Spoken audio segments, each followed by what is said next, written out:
Boa noite, ouvintes da Rádio Cultura Online Brasil. Boa noite, ouvintes da Rádio Internacional Lusófona. No ar, mais um programa Culturas e Identidades com Loriel Rocha. O tema do nosso programa de hoje será Folclore da Alimentação.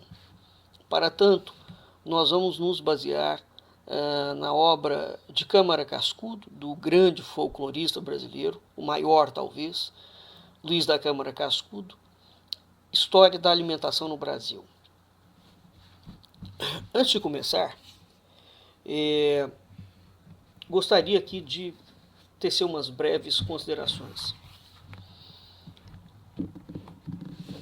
Falar de comida, hoje em dia, automaticamente remete as pessoas, não é, a uma ideia de uma gastronomia gourmet, não é? Nada mais equivocado. Gastronomia gourmet é comércio. O mundo da alimentação, a história do mundo da alimentação, a antropologia do mundo da alimentação, né, a filosofia da alimentação,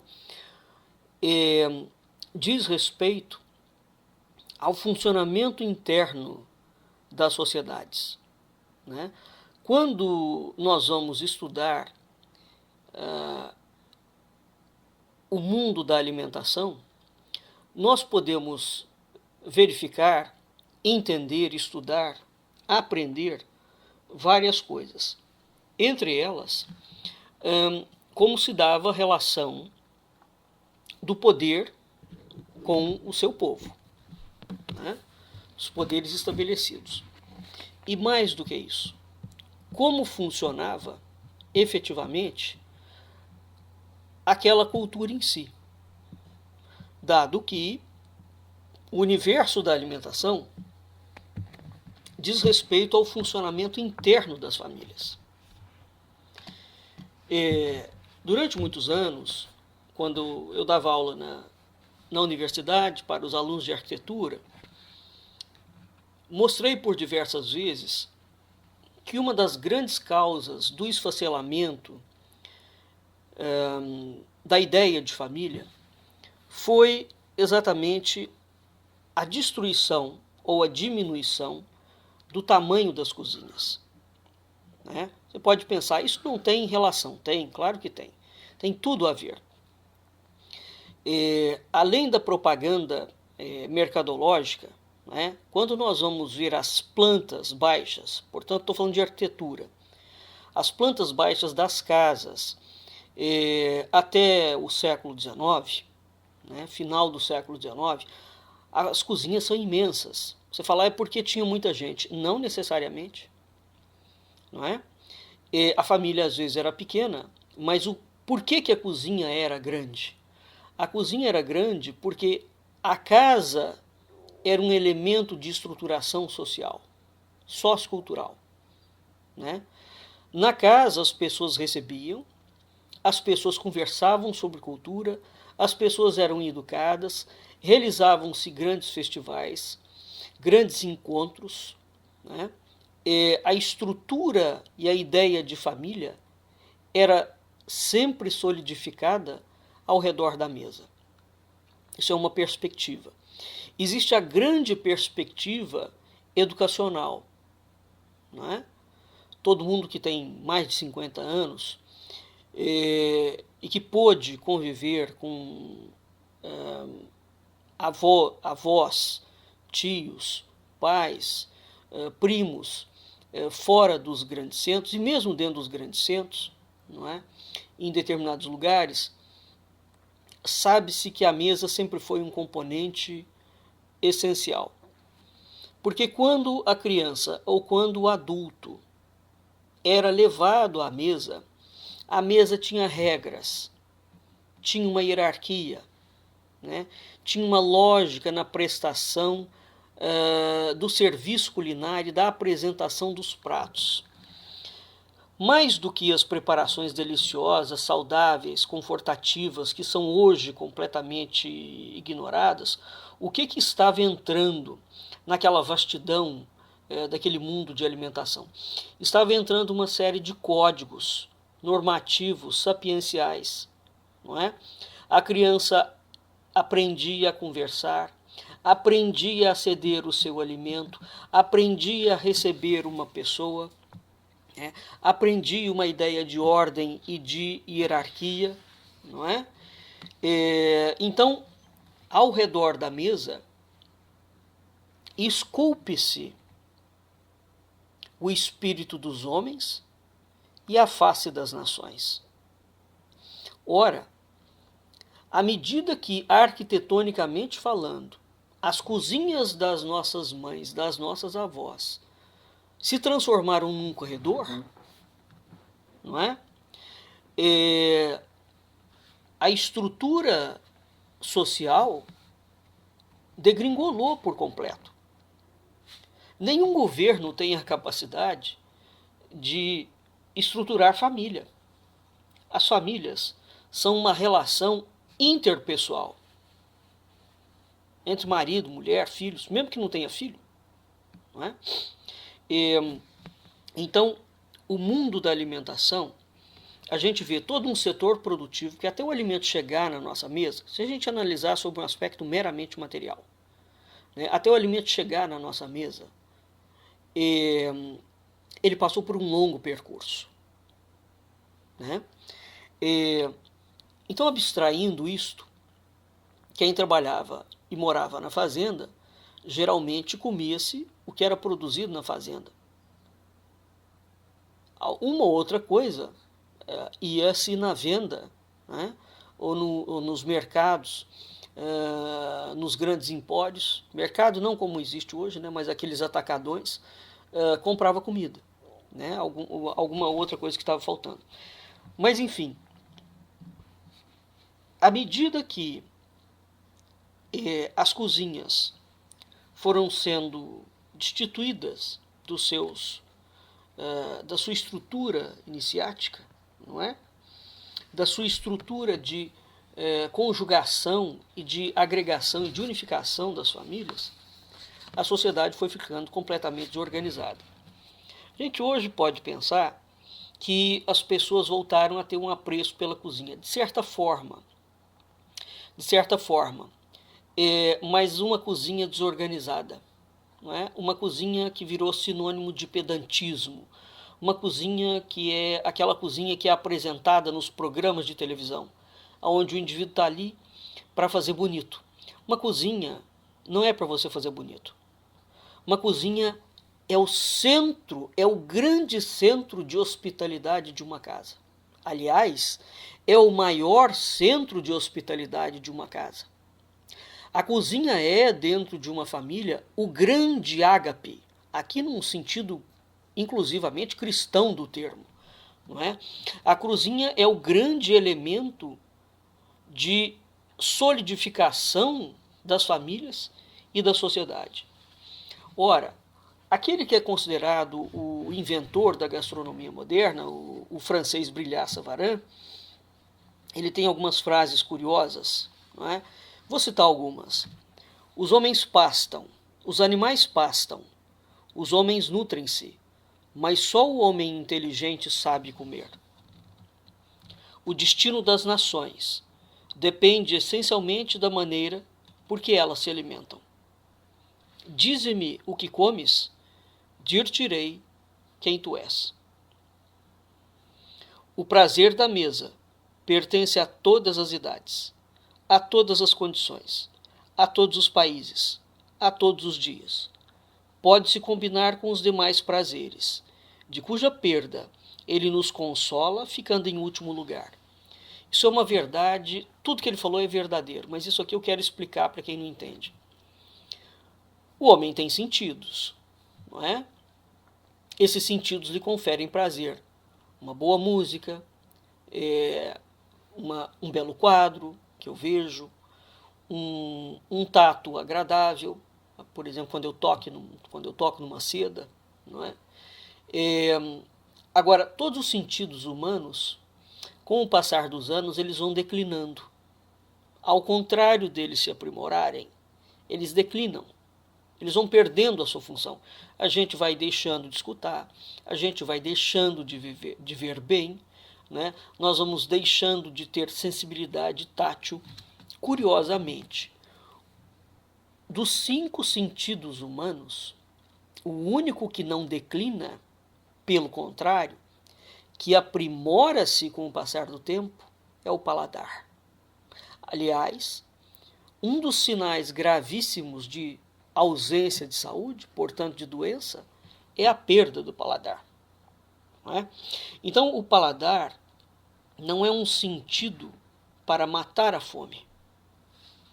Né? As comidas têm um fator sociocultural. E aqui continua a brilhar.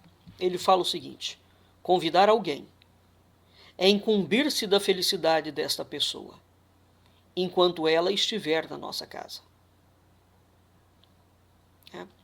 Quem convida seus amigos para jantar e não dá todo o cuidado à comida de que os tem de servir, é indigno de ter amigos. A cozinha é a pedra de toque da hospitalidade. Nada há que desperte tanto a inteligência e as conversas espirituosas como seja um bom jantar.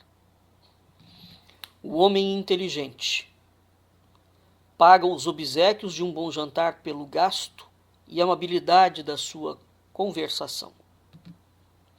Se a exatidão é a polidez dos reis, ela é para os convidados um dever imperioso. O que nós temos aqui descrito e escrito? Uma série de regras, digamos assim, e de comportamentos sociais. Né? Curiosamente, quando nós vamos ver os filósofos antigos, sobretudo em Platão, Platão cita isso muito bem, não é? Antecedia os grandes debates filosóficos sempre um simpósium. O que era um simpósium? Era um banquete. Até hoje, quando as pessoas querem se reunir, elas comem, não é? Elas vão comer. Quando elas querem se alegrar, elas comem, elas bebem. Quando elas querem comemorar, elas comem. Então, a comida não é um coadjuvante, ao contrário do que se possa pensar vulgarmente. A comida não é um coadjuvante sociocultural. A comida é o grande elemento de estruturação da sociedade. Como diz Savarin, é a pedra de toque da hospitalidade. E é preciso que se entenda o que ele está chamando de hospitalidade. É preciso que se tenha a dimensão exata desta palavra dentro da história, dentro da filosofia, dentro da religião, dentro da ontologia. Né? Porque quando nós estamos recebendo uma pessoa na nossa casa e gostamos de receber, o dono da casa esquece de si. Ele esquece que ele é dono da casa. Porque a casa passa a ser oferecida àquele que está sendo recebido. Não é? E, portanto, há um universo cosmogônico, antropológico, filosófico, religioso que move o mundo da alimentação. Não adianta nada, nenhum governo como esse governo da falsa direita de Jair Bolsonaro vir falar em família, quando esse mesmo homem, publicamente, dá os maiores exemplos de que ele sequer sabe receber alguém. A mesa da casa dele é um desleixo só. Aquilo ali não é somente um símbolo, é um código. Ele não conversa, ele insulta. Então, antigamente, quem tinha fazenda entendia isso muito bem, não é? Na época das colheitas, os vizinhos iam todos ajudar a colher. Né? Por exemplo, na época da colheita do milho, da mandioca, do arroz, da matança dos animais, não se comia tanta carne assim, não é? Então havia uma dinâmica inerente, uma dinâmica operativa E é preciso recuperar essa dinâmica operativa, que é a dinâmica interna do funcionamento das famílias. Para tanto, efetivamente, o marido e a mulher, os donos da casa, têm que recuperar o sentido de lar. Uma casa não é um lar. Nós podemos ter casa, no sentido de habitação, morarmos em algum teto, sob um teto, e não necessariamente ela é um lar.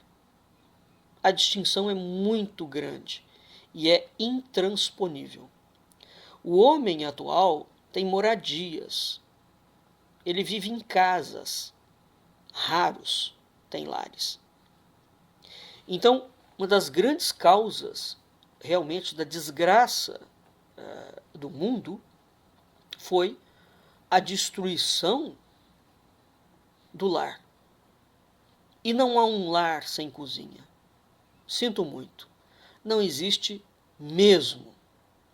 Esta coisa de que a mãe e o pai devem e podem abrir mão dos seus papéis hierárquicos dentro de uma família. Pai e mãe têm obrigação de ser exemplo para o filho. Exemplo de bons modos, exemplo de honestidade, exemplo de boa conduta, exemplo de boa educação, exemplo de saber receber, exemplo de generosidade, exemplo de robustez, exemplo de humildade, né? Exemplo de severidade quando for preciso, exemplo de hospitalidade. São os pais que preparam os filhos, porque todos nós nascemos, crescemos, nos desenvolvemos e morremos em sociedade. Então, quando nós falamos que a sociedade está violenta, não é a sociedade em si, porque ela é uma abstração filosófica. Não existe um ente social. Existe o Joaquim, a Marieta, o José, o Ricardo, que individualmente são preparados, têm os seus espíritos preparados ou deformados dentro das suas estruturas familiares. E este indivíduo preparado ou deformado é que vai sair a campo quando chegar a hora e vai para a sociedade. É ele que vai ser o profissional liberal, é ele que vai ser o universitário, é ele que vai ser o médico, é ele que vai ser a criança que vai conviver com os coleguinhas, não é? Então, são as famílias, na sua desestruturação nuclear, que estão desestruturando o mundo. Mas existe uma propaganda, uma mídia muito intensa? Existe, evidentemente. É óbvio que existe. Mas eu nunca vi um lar estruturado. Eu não tenho exemplo disso, pessoal. Evidentemente que não estou universalizando. Estou dizendo que dentro do meu círculo de relacionamento, eu não vi, até hoje, um lar estruturado. O que eu chamo de lar estruturado? Pai e mãe estruturado. Onde os filhos, todos nós estamos submetidos ao mesmo bombardeio diário de consumismo, de patranhada, de bandidagem. Não é? Evidentemente que nos lares tem sempre um filho, um neto, um primo, que foge àquela regra da estruturação. Durante um tempo. Depois ele recupera. Ele apruma. É curioso isso também. Não é? Aquele que, à primeira vista, é uma ovelha negra, numa família estruturada, com o passar do tempo, ele volta a cabeça para o lugar. O que é isso? Isso é fruto da estruturação do lar. Né? Dificilmente sai-se desse escopo. Portanto, os pais têm um papel fundamental.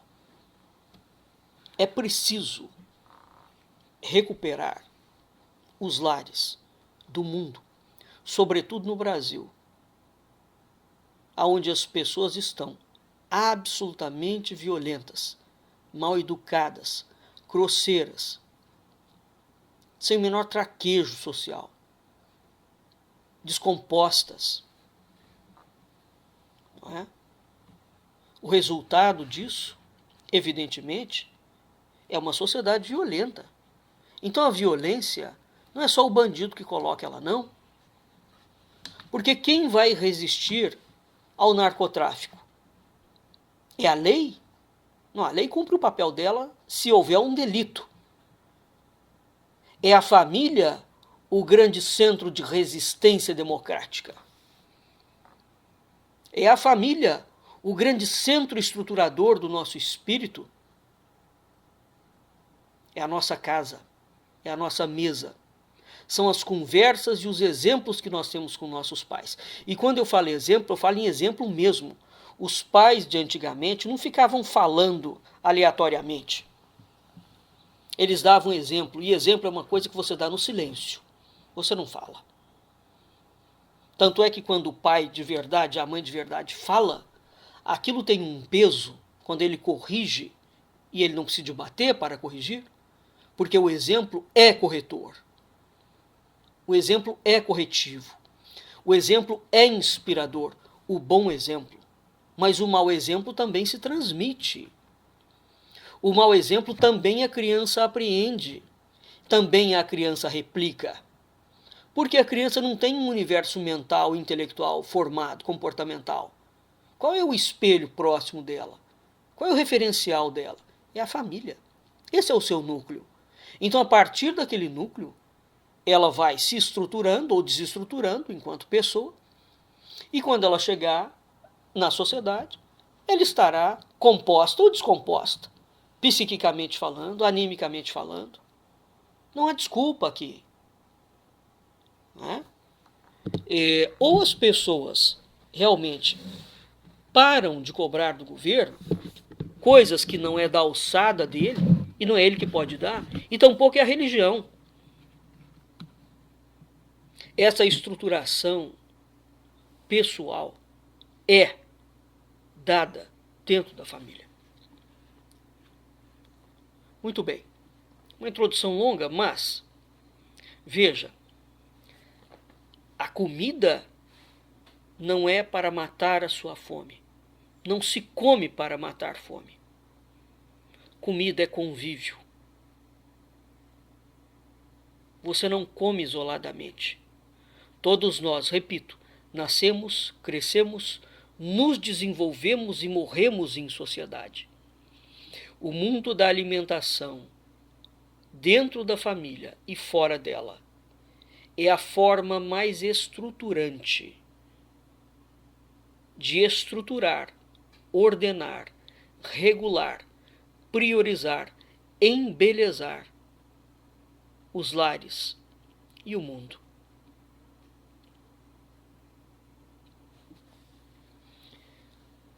O folclore da alimentação cerca este vastíssimo cosmos alimentício.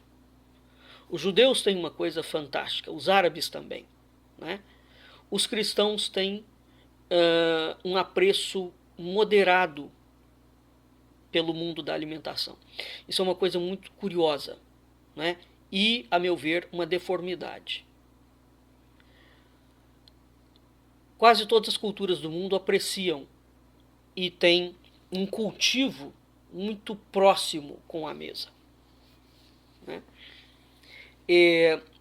Portugal, por exemplo, que é uma das nossas raízes brasileiras, tem uma tradição culinária muito forte. Né? Uma tradição que ultrapassa o aspecto meramente religioso, no sentido de país cristão. Né? É uma tradição solidificada socioculturalmente, até hoje. O Brasil perdeu isso quase que por completo. Isso é uma tragédia.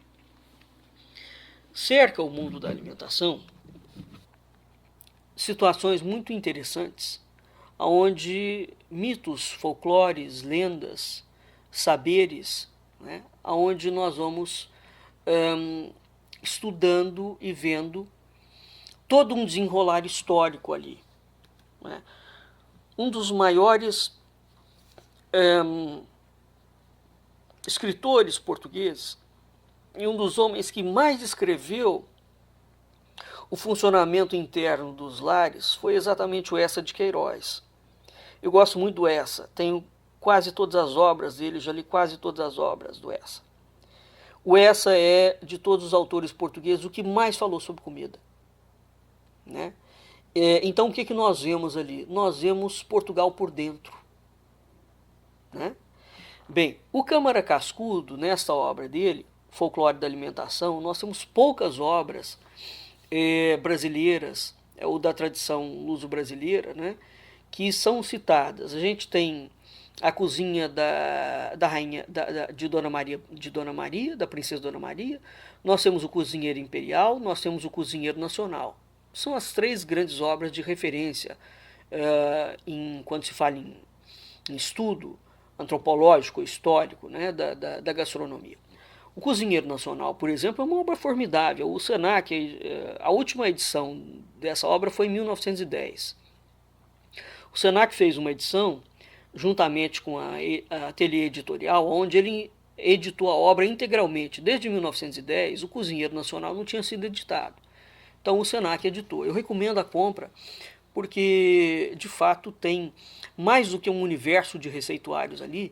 Verifica-se como é que a população, né, como é que as regras de poder funcionavam, como é que eram as leis, o funcionamento interno da casa, enfim, tem uma beleza infindável em termos de estudo, de material, além de receita, evidentemente, claro. Muitos dos animais ali citados, evidentemente, entraram em extinção, não existem mais, ou, como os tempos são outros, estão proibidos, legalmente falando, de fazer parte do plano alimentício, né? Bem, Câmara Cascudo, ele fala que o folclore da alimentação é tão variado e complexo como a própria história do folclore, tá? E a própria história da própria alimentação. Então, a gente tem, dentro desse universo alimentar, uma sequência de superstições alimentares, né? Por exemplo, quem morava na roça, a avó da gente falava: menino, não pode tomar leite e comer manga verde. Né? Isso é uma superstição. De onde saiu isso? Então a gente tem uma série de superstições alimentares. Existe uma vastidão temática dessas superstições que compreende, envolve não só a chamada etiqueta tradicional da mesa, não é? O respeito, que é um vestígio impagável dessa tradição. Tem os chamados alimentos de túmulo. Quem nunca foi no México, por exemplo, os mexicanos, na época da comemoração do Dia dos Mortos, eles levam comida para os mortos. Né? Os alimentos no túmulo é uma prática que resistiu até fins do século XVIII, apesar das proibições eclesiásticas. Né? Ainda a gente tem no Brasil a comida na véspera de São João, a comida que antecede o carnaval, a comida da quaresma. Não é?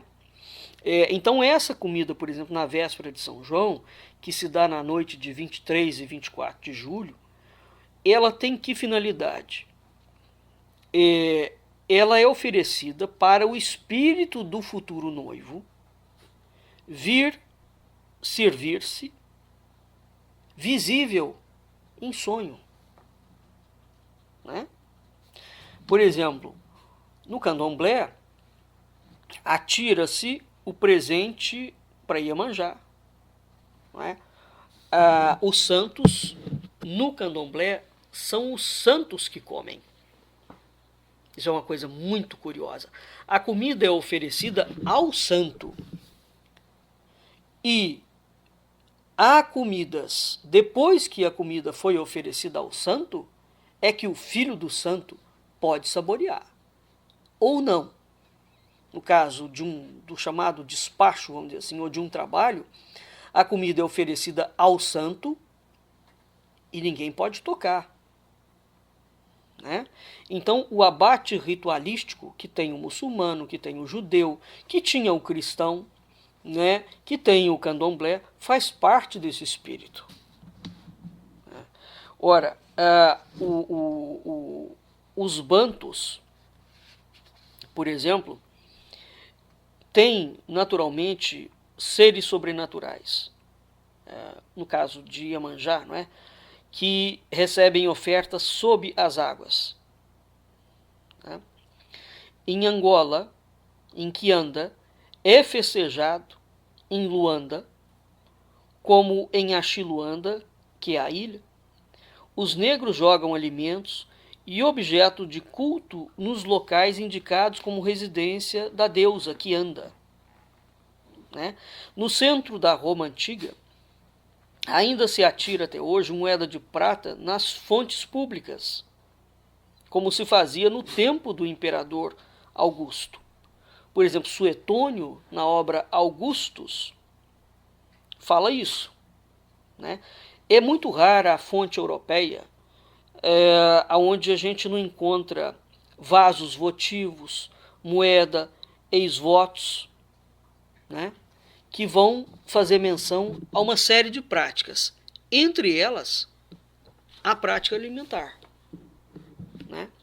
Então, o cuidado que o candomblé tem, os catimbós, né? As macumbas, né? Os xangôs, no resguardo dos restos de alimento, né? As armas terríveis no poder dos inimigos, isso tudo é baseado na lei da participação, porque se você coloca um alimento para o santo comer e depois você pode, como filho ou como convidado do terreiro, que é uma casa. Né? Na realidade, o que é o terreiro? O terreiro é a expressão exata do funcionamento de uma fazenda. Produz tudo. Né? Hoje os terreiros, alguns, têm plantas dentro do seu próprio terreiro. Né? Como os terreiros foram perdendo espaço e ficando restritos a um núcleo de urbanidade, eles foram perdendo muitas das suas características originais, que era aquela grande característica de uma família, de uma grande casa. Né? Por exemplo, existe uma crendice popular muito curiosa que fala que um pedaço de pão mastigado é o melhor material no preparo de um feitiço amoroso. Né? Não se podia sentar à mesa armado. Não se podia sentar à mesa de chapéu. Não é? Não se podia sentar à mesa descomposto, digamos, sem camisa. Tá bem? E, evidentemente, em famílias que têm ainda um mínimo respeito pela mesa, isso não se faz. O brasileiro tem um notório desprezo por tudo. Né?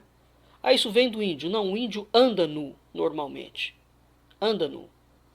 É absolutamente aterrorizante ver no Rio de Janeiro, que é a cidade onde eu estou situado,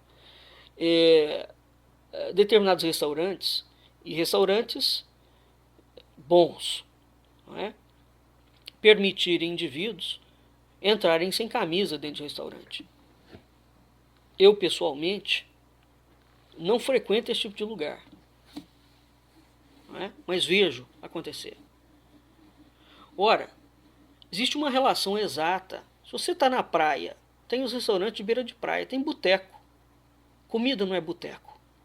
Aliás, dentro do mundo da alimentação, antigamente, sabia-se exatamente qual era o tipo de roupa, né, para o tipo de ocasião. Hoje no Brasil isso tudo virou démodé. Né? Depois as pessoas não sabem entender por que o país entrou numa curva de homeostase civilizacional, de autoaniquilação. Perdeu todas as estribeiras. Voltando. Então, sentar-se à mesa sem armas, por exemplo, no caso da tradição luso-brasileira, é uma herança imemorial.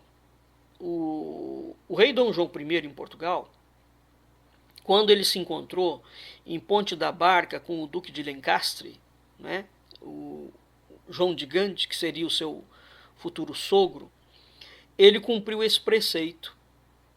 Ele se encontrou, eles foram para a mesa e ele tirou as armas. Né? Então, desarmados, eles se assentaram e comeram. Isso descreve Fernão Lopes. na crônica de Dom João I. Né? O sertanista nortista, por exemplo, não se senta armado à refeição. Isso registrava Francisco de Assis Iglesias, observando homens no Maranhão e no Piauí. Portanto, quando você chega como a máfia, né, que a gente cansou de ver isso em filme americano. Os italianos estão comendo, entra um grupo de mafiosos, invade o restaurante e mata o sujeito à mesa. E mais, aqueles sujeitos também estão armados, muitos deles. Então veja, aqui a própria ideia de máfia já invadiu um terreno de código familiar. A mesa não é um lugar de belicismos, sejam eles quais forem. Aliás, diz respeito a um código de honra, até da guerra. Você está comendo. Assim como você não bombardeia um hospital, você não bombardeia uma casa de refeição. Né? Então, quando este tipo de coisa acontece, nós estamos diante de algo que já entrou no terreno da barbárie. Tá? Ora, então, de onde vem o repúdio pela nudez? Você não pode comer sem camisa. Em casas de homens e mulheres minimamente sérios, o homem não fica sem camisa mesmo à mesa. Tá? Me desculpe quem está ouvindo. É assim que eu fui criado. E é assim que eu acho que é correto. Não estou impondo o que eu acho sobre ninguém. Essa é uma regra. Comer despido, qual é a tradição, o folclore? Dentro da tradição católica, a pessoa que estava despida, ela ofende o anjo da guarda. Não é? Comer com um chapéu na cabeça significa que você está comendo com o diabo. Quando cai a comida no chão, da boca ou do garfo, é um sinal de que você tem um parente passando necessidade. São folclores, veja que coisa curiosa, não é? Não se levanta a comida do solo porque ela é das almas. O vinho derramado é sinal de alegria, o sal derramado é sinal de agouro. Donzela, portanto a moça que é virgem, não serve sal, não corta galinha, não passa palito. Diz-se que se recebe o prato com a mão direita e devolve-se o prato com a mão esquerda. Veja o grande ensinamento metafísico que existe entre a mão direita e a mão esquerda, para entender isto que passou para a gastronomia, por exemplo. A direita é de bênção para o prato cheio. A esquerda é de maldição para o prato vazio. Então, quando alguém bebe alguma coisa e deixa um restito ali no copo, na taça, diz o dito popular que quando você bebe esses bocaditos, você fica sabendo os segredos de quem deixou. É uma regra que você não oferece nem a primeira garfada, nem a última garfada. Não é? Por quê? Porque a primeira deve ser provada pelo próprio dono que está recebendo. Porque se a comida estiver ruim, ele faz às vezes de provador oficial. E na iminência da comida estar ruim, ele não quebra a regra da hospitalidade.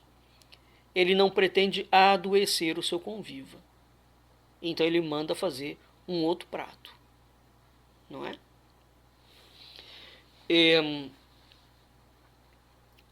Terminando a refeição, deixa-se o guardanapo aberto para o convidado voltar. Isso é uma regra que até hoje as pessoas, quando vão aos restaurantes, são raros os restaurantes no Brasil que servem guardanapos, né?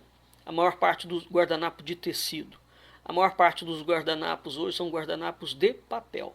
Agora, quando tem um guardanapo de tecido, você não dobra o guardanapo ao final, depois de comer. Né? No Brasil criou-se a ideia de que você tem que deixar um pouquinho de comida no prato. Essa ideia não existe em outros países, evidentemente. Né? Então, é a cerimônia para não dar ideia de que você comete o pecado da gula. Né? Não se joga pão fora. Pão é o corpo de Deus. Antes de terminar o repasto, você não cruza o talher. Isso é sinal de agouro. A farinha, quando cai no chão, é prenúncio de fartura. Quando o indivíduo engasga com saliva, é sinal de fome velha. Não é fome de comida, hein?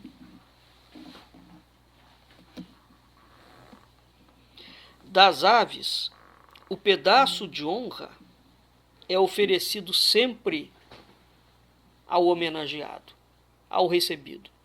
Aliás, isso é uma regra clássica de hospitalidade. Você oferece sempre ao seu convidado a sua melhor louça, o seu melhor talher, a sua melhor roupa para recebê-lo, a melhor cadeira para ele se sentar. O lugar à mesa antigamente era marcado, não é? Havia uma formalidade, mas tudo que você tem na sua casa, a sua melhor conversa, o seu melhor sorriso, o seu melhor humor, quando você está recebendo uma pessoa, lembre-se, a casa não é sua. A casa passa a ser da pessoa. Ela é a dona. E enquanto ela estiver ali, desfrutando do seu lar, você abre mão de ser dono. E naqueles curto espaço de tempo, você como dono tem a obrigação feliz de servir o melhor que você tem, o melhor que você é, o melhor que você pode, o melhor que você quer. Não é? Ter uma casa, ter um lar, que funcione sobre essa ótica é uma das maiores felicidades do mundo. Saber comer é uma arte, e adestrar-se nessa arte é alcançar um mistério. Não é? Então, nós vamos oferecer tudo o que nós temos de melhor para o nosso convidado. E não é nem por pedantismo, nem por exibicionismo. É porque naquele momento ele merece o que eu tenho de mais valioso. É uma dispensação. É o momento em que eu posso compartilhar com ele o melhor de mim. E que eu me esforço também. Não por falsidade, mas por esforço, amigo, em receber bem. Não se come carne nova em casa de defunto recente, por exemplo. Os americanos têm o hábito de comer, não é? Enquanto o enterro está acontecendo, eles comem. Essa não é a tradição brasileira. Não era a tradição portuguesa.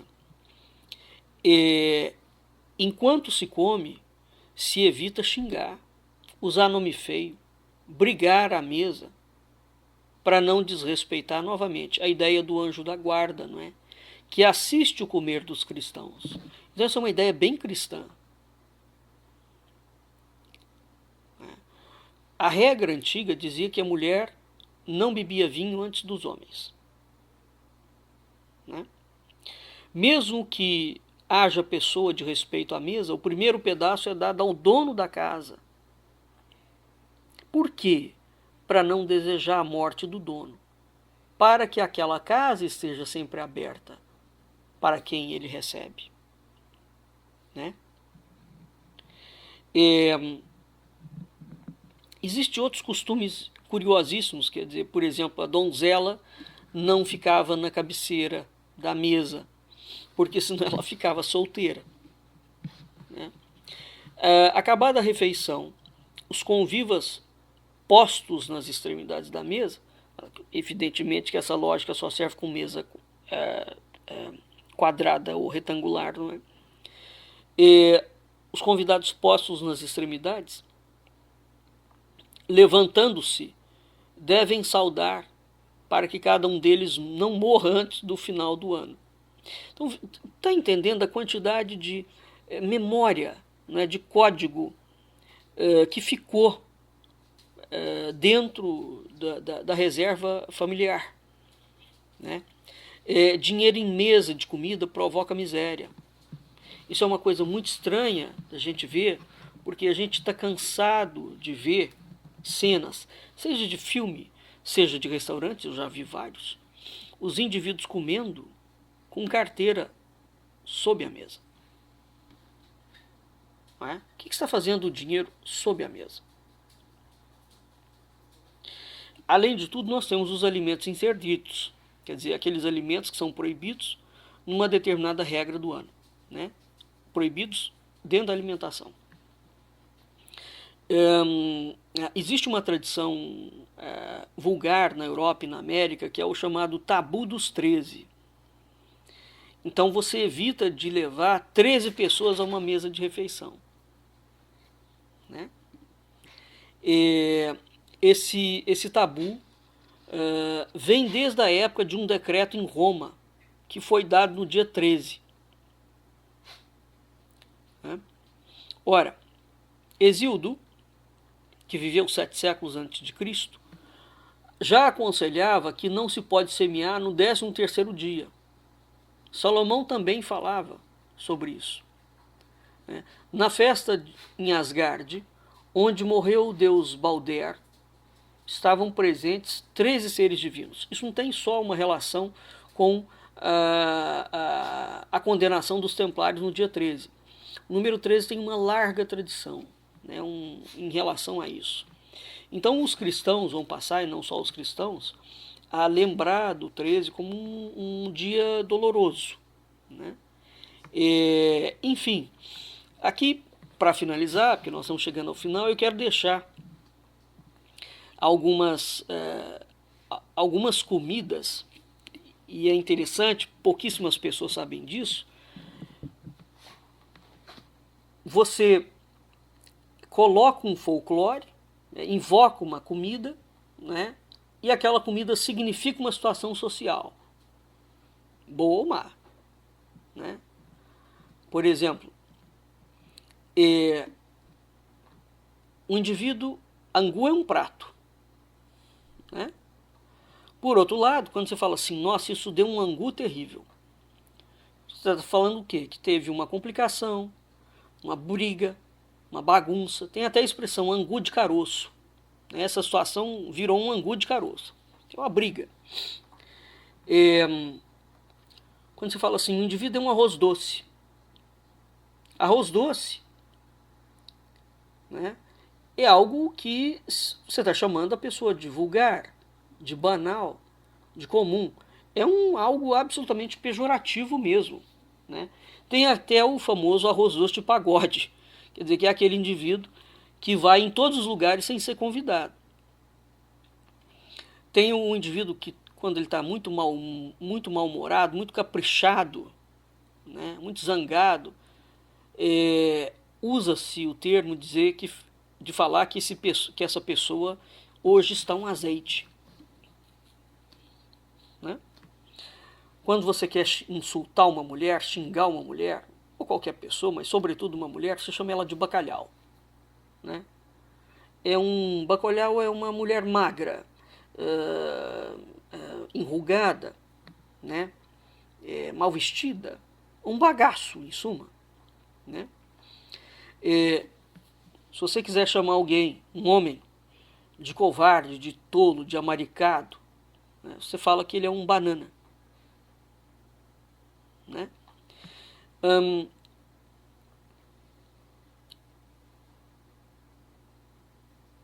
Quando você usa a expressão, isso é café pequeno, foi o café pequeno fazer tal coisa. Portanto, naquela situação, você lidou com aquele momento com facilidade, teve um proveito, obteve sucesso naquilo que você foi fazer, né? Uma pessoa adocicada é sempre uma pessoa chata, melosa. Né? Quando você fala que esse indivíduo é um bode, né? Não é só na maçonaria, não. O bode é uma expressão que a gente não ouve mais, mas o bode era um trabalhador ferroviário, era um rodoviário, né? Existe uma expressão muito curiosa, que era a expressão do biscoitar. O menino biscoitou tal coisa. O biscoitar era que a criança surrupiou, ou o adulto. Ele apropriou-se, né, com astúcia, com esperteza, mas indevidamente. Ele apanhou uma coisa. Né? É interessante verificar essa palavra biscoitar, porque ele é uma gíria, né, não sei se é ainda, universitária da Universidade de Coimbra. E ele era muito usado no interior do Brasil. Eu ouvi isso muito, biscoitar, não biscoita. Né? Quando o indivíduo ia fazer qualquer mal feito. Falava, você não vai beber jurema. Portanto, não vai para feitiçaria, não vai para o catimbó, não vai para macumba, não vai fazer feitiço. E se alguém chegasse e falasse, fulano bebeu jurema, né? A bebida não é a bebida. Né? Significa que o sujeito foi lá lançar um feitiço em cima de você. Né? Existe aquela outra expressão, para finalizar aqui, que era uma expressão muito usada também, um insulto às mulheres, mas essa mulher é um cuscuz. Significa que ela tem seios flácidos. Né? Na Bahia usava-se muito o dendê. Né? Essa negra é um dendê. Portanto, ele é um pitel, ele é apreciável, ele é uma coisa gostosa, no sentido de apetitoso mesmo. Né? Vejam que recentemente os petistas cunharam um termo, não é, para os direitistas, coxinha. O coxinha significa aquele indivíduo insosso, aquele indivíduo empastelado, né, aquele almofadinha. Né? Por outro lado, os coxinhas chamavam os petistas de mortadelas. Então percebe como é interessante as interjeições de protesto, né? As negativas, os desdéns, a citação a costumes antiquados, né? A ideia da ranzice. O sujeito é um velho ranzinza, o sujeito é um carne seca. Você fala assim, o cara é um carne seca. Né? Quando você dava um bufetão na pessoa, recebia, aquilo falava que foi uma cocada. Né? Então, fazer cocada. O fazer cocada tinha um outro sentido também muito engraçado, que era o sentido da libidinagem. Né? Isso usa muito na Bahia, né? Onde você tem uma relação entre namorados, entre amantes, uma relação espúria, evidentemente. Né? Essa moça é um filé, né? Portanto é uma moça nova, é uma moça sadia. Né? Quando se fala, você quer xingar um homossexual, você fala, esse cara é um fruta. Né? quando quer ofender uma velha, fala, você está igual um genipapo, você está igual um maracujá, né? É absolutamente comum que ficou, fulano é galinha, é um homem, não é? Aqui tem dois sentidos. O fulano é um galinha no sentido de que ele é um tarado. Você tem uma galinha no sentido de uma mulher de má vida. E você tem o sujeito que é um galinha porque ele é mole. Ele é um covardão, ele é um assustado. Né? Ou atua como um galo de briga. Percebe? Então é interessante. Isso tudo, essas expressões que estão na boca da gente diariamente. Né? Tá todo mundo envolvido na mesma panelinha. Não é? Chorou como uma manteiga derretida. Né? O sujeito é um paçoca. A sua atitude foi de pamonha. Né? O cara é um papa-ovo. Minha avó era pão dura, era avarenta, musuária. Né? Então isso tudo, o que é isso? Isso faz parte do vastíssimo repertório do folclore da alimentação. Né? Então esse folclore, você estende, você usa, portanto, você invoca o nome de uma comida, e aquela comida é um código de comportamento sociocultural. Eram códigos mesmo, porque se você não pode falar abertamente tal coisa, criou código. Percebe? Né? Então, aí é preciso entender os textos e os contextos. O sujeito está hoje ácido igual um vinagre. Né? Além dos próprios alimentos, a gente tem dentro do folclore da alimentação os utensílios de cozinha. Né? O próprio combustível. Não se fazia pão antigamente sem fazer o sinal da cruz. Né? Aliás, muitos dos pães, depois que o indivíduo fazia a massa, né, antes do pão ir para o forno, ele levava o sinal da cruz. Você fala, é para permitir que a massa desdobre com facilidade. Desdobra, evidentemente, mas não é por isso não. Você tem uma regra aqui religiosa. Né? Existe, portanto, quem joga, por exemplo, cabelo no fogo, fica doido. Né?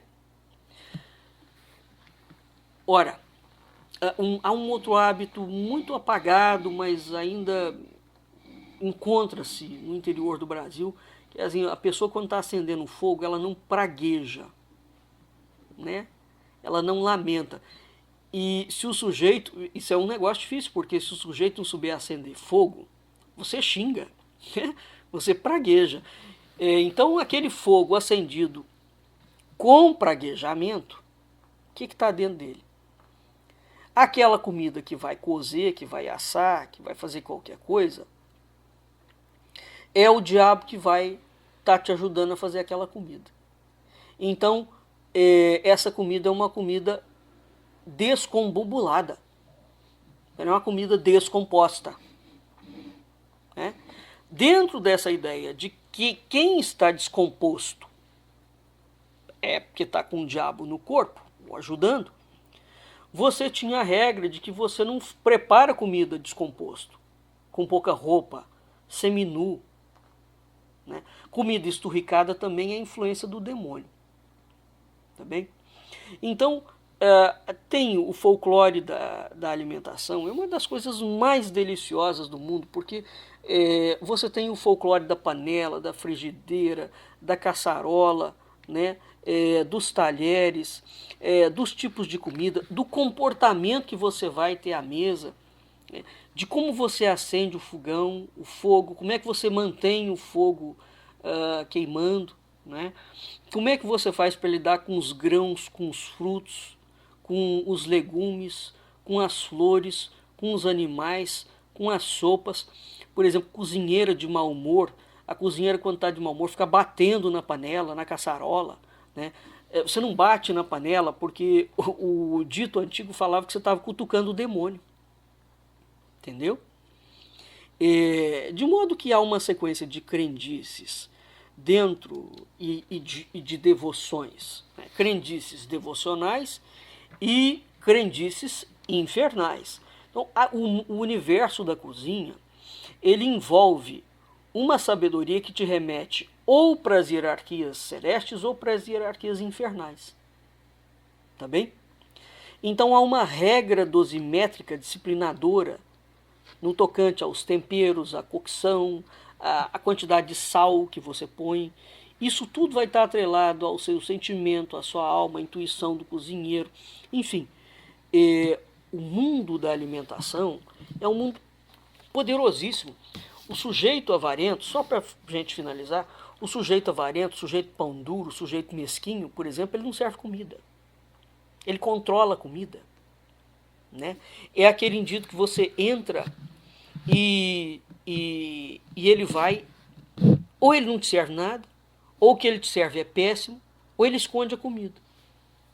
Então a ideia de uma alma generosa, de uma alma espiritualizada, e a ideia de uma alma atrasada, né, de uma alma violenta, elas estão significadas, simbolizadas no mundo da alimentação. Né? Enfim, vamos ficando por aqui e até a semana que vem.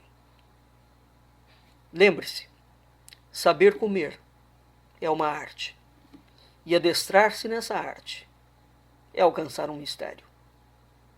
Boa cozinha.